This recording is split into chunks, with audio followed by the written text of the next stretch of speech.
Good morning. Hello বন্ধুরা, তোমরা কেমন আছো? দেখো আজকে সকালে টমি জিমি বাগানের দিকে যেয়ে আছে। সকাল সকাল ওরা উঠে গেছে বাগান দেখতে। ওরা সবসময় এখানে এসে বসে থাকে, চারিদিকটা দেখে।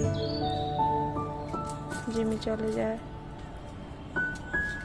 তুমি দাঁড়িয়ে আছে, বসে গেছে।